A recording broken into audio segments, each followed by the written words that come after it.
मत्स्य महापुराण पहला अध्याय।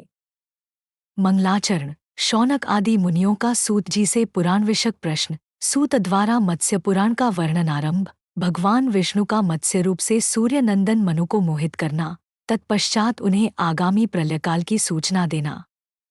प्रचंड वेग से प्रवृत्त हुए तांडव नृत्य के आवेश में जिनके द्वारा दिग्गजगण दूर फेंक दिए जाते हैं, उन भगवान शंकर के चरण कमल हम सभी के विष्णु का विनाश करें। मत्स्यावतार के समय पाताल लोक से ऊपर को उछलते हैं जिन भगवान विष्णु की पूंछ के आघात से समुद्र ऊपर को उल पड़ते हैं तथा ब्रह्मांड खंडों के संपर्क से उत्पन्न हुई अस्तव्यस्तता के कारण संपूर्ण पृथ्वी मंडल को व्याप्त करके पुनः नीचे गिरते हैं, उन भगवानों के मुख से उच्चरित हुई श्रुतियों की ध्वनि आप लोगों की अमंगल का विनाश करे। नारायण नरश्रेष्ठ नर तथा सरस्वती देवी को नमस्कार कर तत्पश्चात जयम महाभारत पुराण आदि का पाठ करना चाहिए। जो अजन्मा होने पर भी क्रिया के संपर्क से नारायण नाम से स्मरण किए जाते हैं, त्रिगुण सत्व रजस तमस रूप है एवं त्रिवेद ऋक यजुः साम जिनका स्वरूप है, उन स्वयंभू भगवान को नमस्कार है। एक बार दीर्घकालिक यज्ञ की समाप्ति के अवसर पर नैमिषारण्य निवासी शौनक आदि बैठे हुए सूत जी का बारंबार अभिनंदन करके उन पुराण संबंधिनी धार्मिक एवं सुंदर कथाओं के प्रसंगे इस दीर्घ संहिता अर्थात मत्स्य पुराण के विषय में इस प्रकार को जिज्ञासा प्रकट की। निष्पाप सूत जी, आपने हम लोगों के प्रति जिन पुराणों का वर्णन किया है, उन्हीं अमृततुल्य पुराणों को पुनः श्रवण करने की हम लोगों की अभिलाषा है। मुने, ए धैर्यशाली जगदीश्वर ने कैसे इस चराचर विश्व को सृष्टि को तथा उन भगवान विष्णु को किस कारण मत्स्य रूप धारण करना पड़ा, साथ ही शंकर जी को भी भैरवत्व एवं पुरारित्व की पदवी किस निमित्त से प्राप्त हुई तथा वे वृषभध्वज कपालमालाधारी कैसे हो गए। सूत जी, इन सबका क्रमशः विस्तारपूर्वक वर्णन कीजिए, क्योंकि इस विषय में आपके अमृत सदृश वचनों को सुनने से तृप्ति नहीं हो रही है। सूत जी कहते हैं, द्विजवरों, पूर्वकाल में भगवान गदाधर ने जिस मत्स्य पुराण का वर्णन किया था, इस समय उसी का विवरण आप लोग सुने। यह पुण्यप्रद परम पवित्र और आयुवर्धक है। प्राचीन काल में सूर्यपुत्र महाराज वैवस्वत मनु ने, जो क्षमाशील संपूर्ण आत्मगुणों से संपन्न सुख दुख को समान समझने वाले एवं उत्कृष्ट वीर थे, पुत्र को राज्यभार सौंपकर मलयाचल के एक भाग में जाकर घोर तप का अनुष्ठान किया था। वहां उन्हें उत्तम योग को प्राप्ति हुई। इस प्रकार उनके तप करते हुए करोड़ों वर्षम व्यतीत होने पर कमलासन ब्रह्मा प्रसन्न होकर वरदाता रूप में प्रकट हुए और राजा से बोले, वर मांगो। इस प्रकार प्रेरित किए जाने पर वे महाराज मनु पितामह ब्रह्मा को प्रणाम करके बोले, भगवन, आपसे केवल एक सर्वश्रेष्ठ वर मांगना चाहता हूँ। वह यह है कि प्रलय के उपस्थित होने पर मैं संपूर्ण स्थावर जगमरूप जीव समूह की रक्षा करने में समर्थ हो सर्वू। तब विश्वात्मा ब्रह्मा एवं स्तु ऐसा ही हो कहकर वहीं अंतर्धान हो गए। उस समय आकाश से देवताओं द्वारा को गई महती पुष्पवृष्टि होने लगी।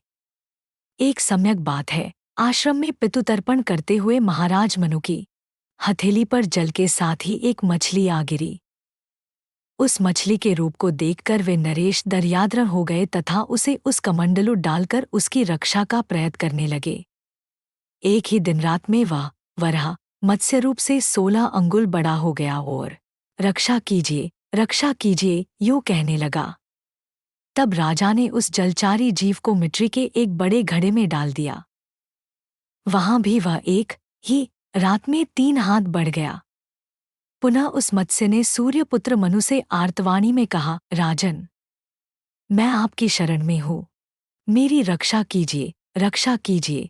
तदनंतर उन सूर्यनंदन वैवस्वत मनु ने उस मत्स्य को कुएं में रख दिया, परंतु जब वह मत्स्य उस कुएं भी न हट सका, तब राजा ने उसे सरोवर में डाल दिया।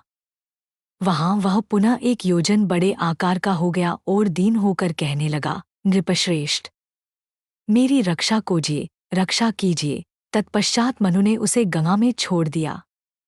जब उसने वहां और भी विशाल रूप धारण कर लिया, तब भूपाल ने उसे समुद्र में डाल दिया। जब उस मत्स्य ने संपूर्ण समुद्र को आच्छादित कर लिया, तब मनु ने भयभीत होकर उससे पूछा, आप कोई असुरराज तो नहीं हा, अथवा वासुदेव भगवान है, अन्यथा दूसरा कोई ऐसा कैसे हो सकता है? भला इस प्रकार कई करोड़ योजनों के समान विस्तार वाला शरीर किसका हो सकता है?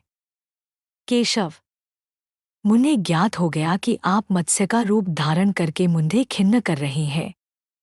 हषिकेश, आप जगदीश्वर एवं जगत के निवास स्थान है, आपको नमस्कार है। तब मत्स्य रूपधारी वे भगवान जनार्दन यों कहे जाने पर बोले, निष्पाप, ठीक है, तुमने मुझे भलीर भांति पहचान लिया है। भूपाल, थोड़े ही समय में पर्वत, वन और कान्नों के सहित यह पृथ्वी जल में निमग्न हो जाएगी। इस कारण पृथ्वी पे संपूर्ण जीवसमूहों की रक्षा करने के लिए समस्त देवगणों द्वारा इस नौका का निर्माण किया गया है। सुत्रत, जितने स्वेदज, अंडज और उद्धी जीव है तथा जितने जरायुज जीव है, उन सभी अनार्थों को इस नौका चढ़ाकर तुम उन सब की रक्षा करना। राजन, जब युगांत की वायु से आहत होकर यह नौका डगमगाने लगेगी, उस समय राजेंद्र तुम उसे मेरे इस सींग में बद देना। तदंतर पृथ्वी पे प्रलय की समाप्ति में तुम जगत के समस्त स्थावर जंगम प्राणियों के प्रजापति होगे।